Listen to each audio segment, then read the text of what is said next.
George Russell was fastest in the second practice session, but Mercedes fans should not get too excited. Mercedes should not be encouraged by George Russell setting the fastest time in FP2, according to t0ld. Russell topped the timesheets in the final practice session, beating the Red Bull of Sergio Perez and Ferrari's Charles Leclerc.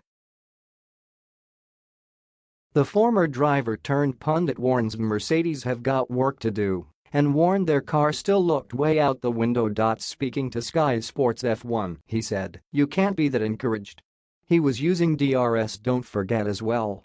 The sprint fuel load: if you say the sprint's about a third of a race distance, what fuel load are you on?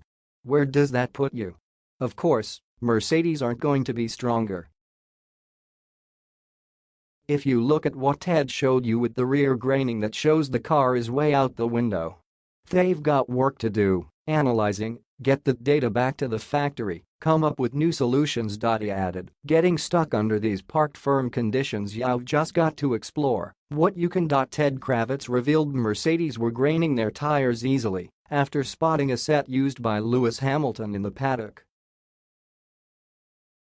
He explained, "It's one of the best examples of rear tire graining I've ever seen. It's just like grains of rice.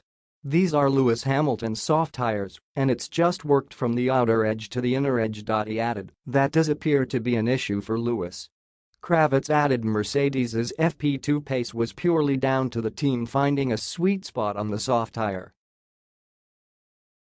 Many other teams didn't run the tire this morning as they concentrated on long-run pace ahead of tomorrow's Grand Prix. However, it is expected all drivers will opt to use the soft tire for this afternoon's sprint race, which will only last around half an hour.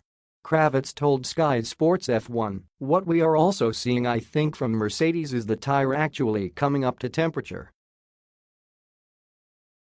Now the soft tire in these conditions is actually working well.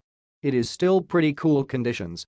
They are also expecting the Mercedes would be good once they could get it in any kind of usable window. Okay, sure, maybe we won't see George Russell coming through, but this is what happens when Mercedes finally get some heat into their tires.